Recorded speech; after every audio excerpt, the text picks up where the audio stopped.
Well, welcome back. Time to build an aircraft. So this is the aircraft that I've chosen.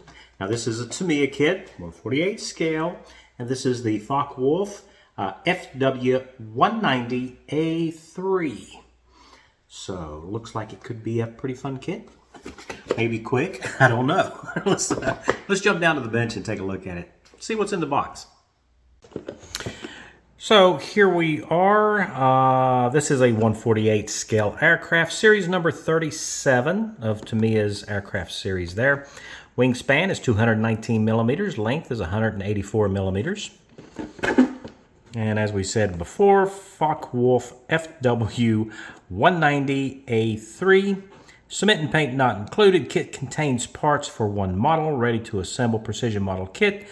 Modeling skills helpful if under 10 years of age. All right, so we need some of that help. Nice box art. I like it. And let's see. We have on the end here, typical Tamiya layout there with the same picture that's on the front of the box. So this is item number 61037. That's 61037 by Tamiya. And the other side is exactly the same. And on this side, we have the aircraft of Wilhelm Goth. And then some writing in Japanese, which I do not speak. And this is a 1994 kit. I looked it up on ScaleMates, and yes, this was the same year that this kit came out. So this is the very first boxing of it. And it was made in the Philippines. On the opposite side, we have another color scheme, very similar to the one on the opposite side. And this is Hans Ozzy Han. So, a little bit different. It's got a chicken. I think I kind of like the chicken. we'll try to do that. Yeah. And of course there's nothing on the bottom there. So let's see what's inside. If I can get the top off. There we go. All right, we got our clear parts. Appears to be two different canopies. And we got two polycaps there. Love Tamiya's polycaps. So we got our bottom wing structure there and our fuselage with cowling. And then our upper wings, cockpit, engine, and propeller details. And a little pilot there. So those are nicely bagged. We have our decals. I believe that's all in there. I don't know. We'll have to open that up and see. We have our instructions. It's always good to have those.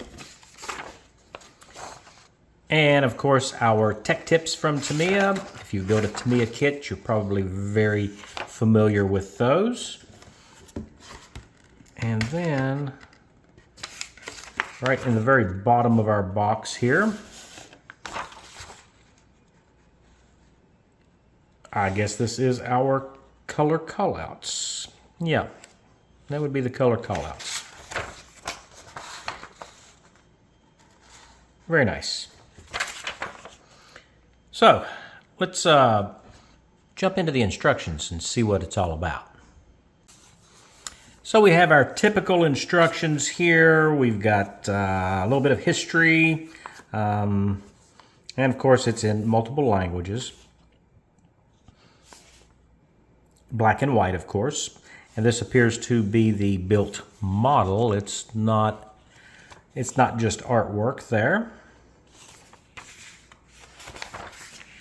Now we've got our read before and your tools and all that there, and the color callouts here of all the paints that we'll need for the kit.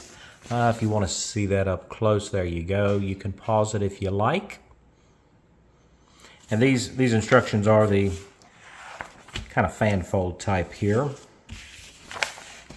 So to keep everything straight. Here, let's just go this way. This is how I fold them when I'm building. So, step 1, cockpit. No big surprise there.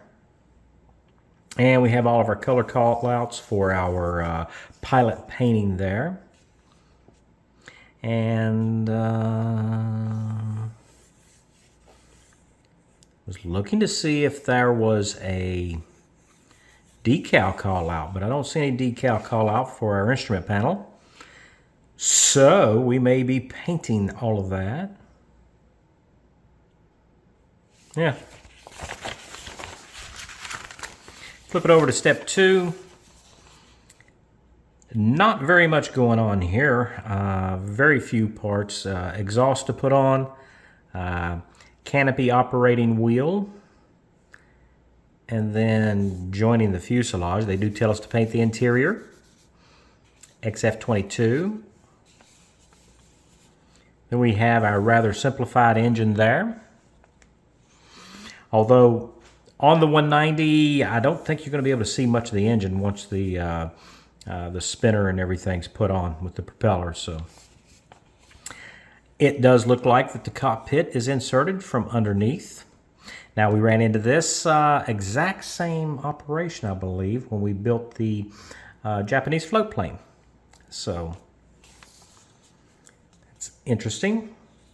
We move on to step 3 here. We got our main wheel well, a couple of parts there, some painting detail, and then that gets put in.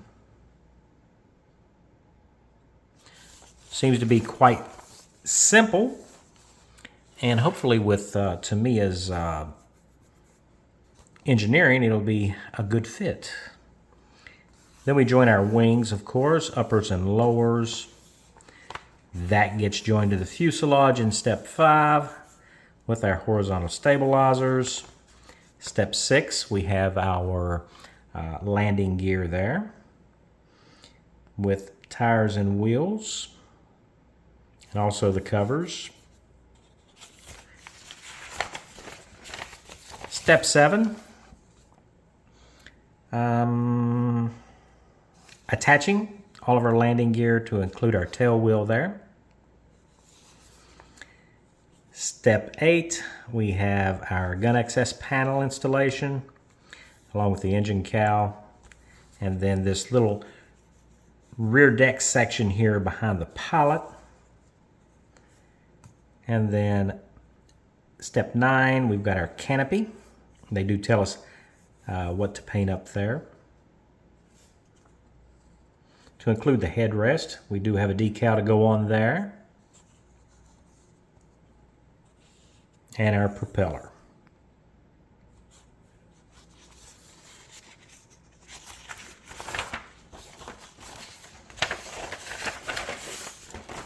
Step 10, we're attaching the propeller, the canopy, the step,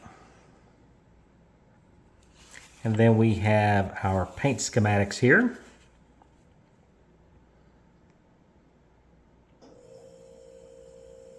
Yeah, just looking it over. They give us the paint call-outs again here.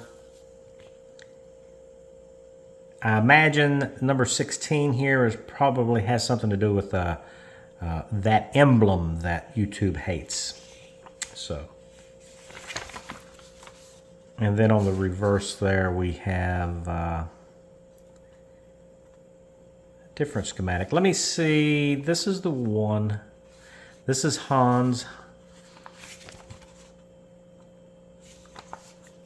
This one doesn't say. Huh.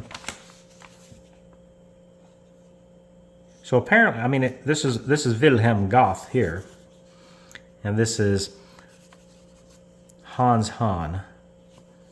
But this one has the eagle. I don't know. I might like that. We'll see when we get into our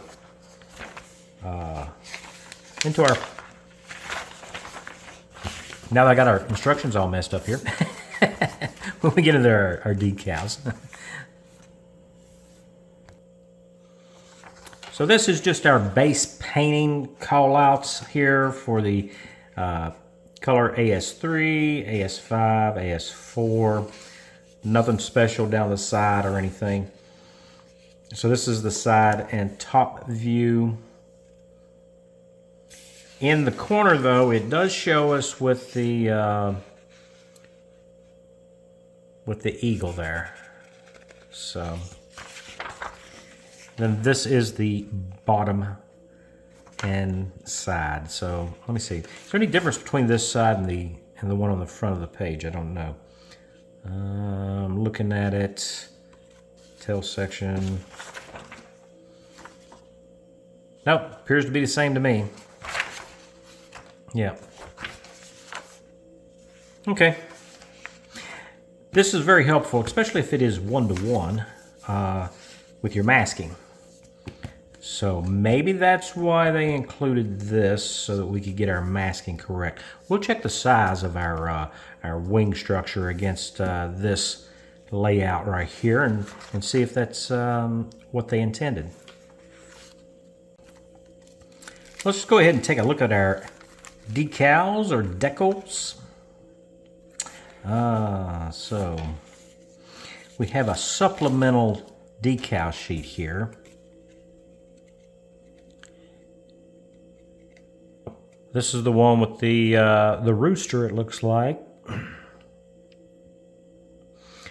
And all of our little warning signs and stuff. Of course, it's all in German. So if you don't speak German, make sure that you pay attention to the numbers where everything goes. And these are typical Tamiya decals here. I don't know, these actually don't feel that thick, to be perfectly honest with you. So, yeah. So there's that one. And then on the large decal sheet, we have our different style markings. We have the unmentionable. And of course, we have the big eagle there that goes down the side of the fuselage. And that's about it.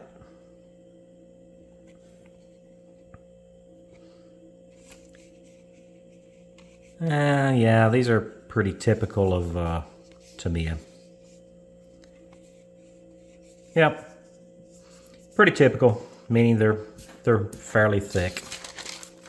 So we don't want to get these damaged. I'll make sure that we put these back in the bag the same way that they came out. If I can get it back in the bag, there we go. All right. So we have our, well, staples. Tamiya likes to staple these little bags together instead of them being sealed. I guess that's all right. We'll look at our canopies here. Pretty typical Tamiya quality here from 1994. We do have two different canopies. This one has two attachment points on the bottom here, center. This one only one. And the center of the sliding canopy there is different, as you can see there. There's a little nub on that right there. The clarity is decent. I don't see any spider web. I do see a little scratch or something right there. I know somebody's screaming at me, don't touch it. I'll be masking all this. Trust me, I'll be touching it. Yeah, so we got three pieces. We just have to choose whichever version of the aircraft that we're building, the correct canopy for it there. And then, of course, we have our little bag there with a couple of polycaps. we are going to put this back in the bag for sure. We don't need any more damage than what might already be there, so. Okay. So we're going to start with sprue A here. Make sure there's nothing left in the bag, because we do have one part floating around there. This is the, I guess it's the engine fan that's attached behind the propeller. And it does not look like that it was ever attached to a sprue. Well, it may have been right there. Unless it's just a different one. Or maybe these two parts go together. I don't know. I don't know. I don't see where it fell off of anything. Of course, it could be out in front of me here, and I just don't see it, but I don't see anywhere where it was attached. I think it was just a part added in. An update or something. Well, we're not going to lose it, hopefully. So, looking at our parts here on sprue A, do have a little bit of flash right there on that wingtip. And along that lower seam there. Same thing on the opposite wing. Easily fixed though. So the panel lines are recessed along with some of those little details there.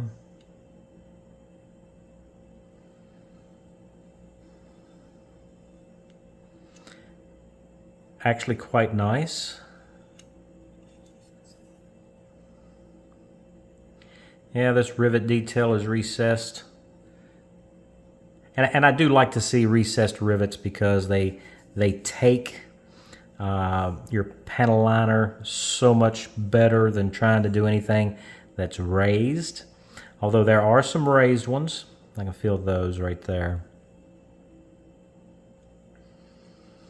So here we have our horizontal stabilizers. We have that kind of fabric look going on there.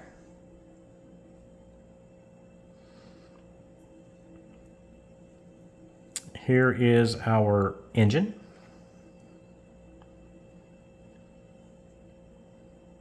And our wheel bay detail there. Pilot seat. Nicely molded cushion there in the pilot seat, although I think that's the parachute. Is that right? I think they said on their parachutes. And we have our propeller, which is about to fall out. A little bit of flash there on the edge of the propeller. Easily taken care of. This is that rear deck section that goes behind the pilot in the cockpit.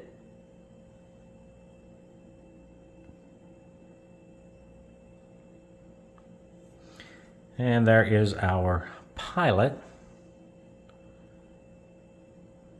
He doesn't look particularly happy. Heavy mold seam down the side of the pilot there. I don't know, he's got his, maybe that's his reserve chute that he sits on, I don't know. Any of you pilots out there or experts on World War II German fighter aircraft and their safety equipment, let me know.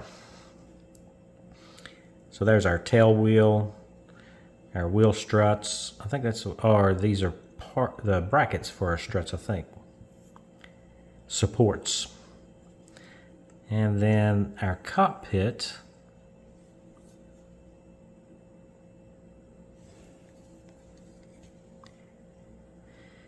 So I think there's panels that goes on left and right of the cockpit there, which would be a good thing because this one has plenty of ejector pin marks there.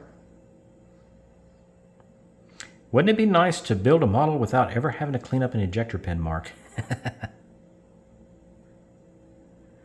And this is that fan assembly that we were looking at earlier. So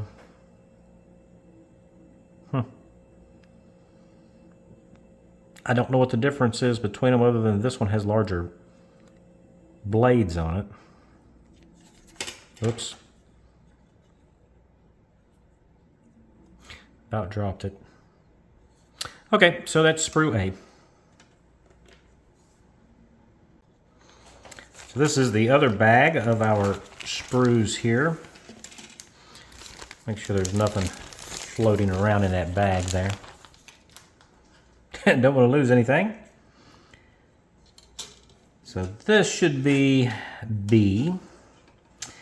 Sprue B, yeah, here's our cockpit left and right panels there.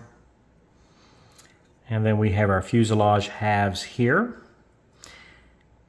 Same recessed detailing, however there is a hinge here on this access panel that is raised. Same sunken cloth detail there on our rudder.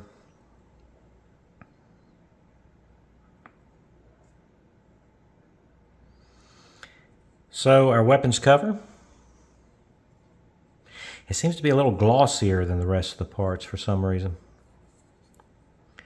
We do have our machine gun barrels sticking out right there. And they do have some rather fine vent holes molded in. It's good to see. So this is the ring for our cowling. Seems to be nice and straight, so nothing to fix. The other fuselage half. And these are our main struts here for our landing gears. And there's the wheels and our covers there.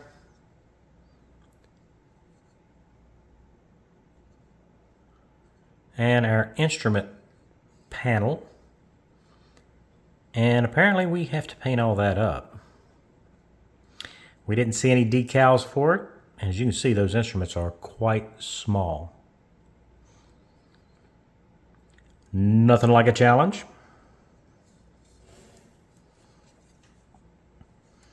No real detail other than this little, if you can see it, that little bitty structural piece right there. It's got some rivet detail, and then that's it on the inside of the cockpit. And of course our engine cowl, which is about to come off our sprue. But it has been molded in such a way that they've got it almost completely all the way around. Hinge detail on the bottom there. Am I not in frame? Somebody's screaming at me, I can tell. My ears were burning. Okay. Very nice. And then our bottom wing structure here. Recessed riveting or fasteners. Probably fasteners.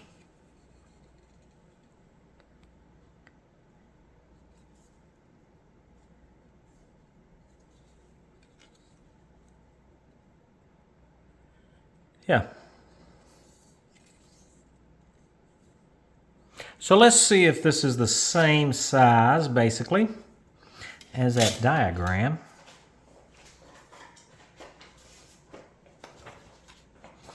So here's our diagram.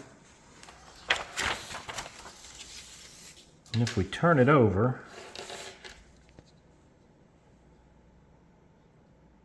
matches up near perfect. So that's why this sheet was included in our kit, so that we have the exact size of how to paint our camo. Pretty cool. Okay, so that's our Focke Wulf Fw190A-3. And I'm really glad that they put in that schematic for where and how our painting of our camouflage scheme is supposed to be. So that'll be quite helpful. All right, so that's it. That's our next build. Looks like it's going to be a lot of fun. A lot of painting before we start assembling, and then the inevitable masking and everything to do the rest of the painting. So something to look forward to. So special thanks to all my subscribers. It's because of you guys that I keep making these videos, and I hope that you enjoyed this one.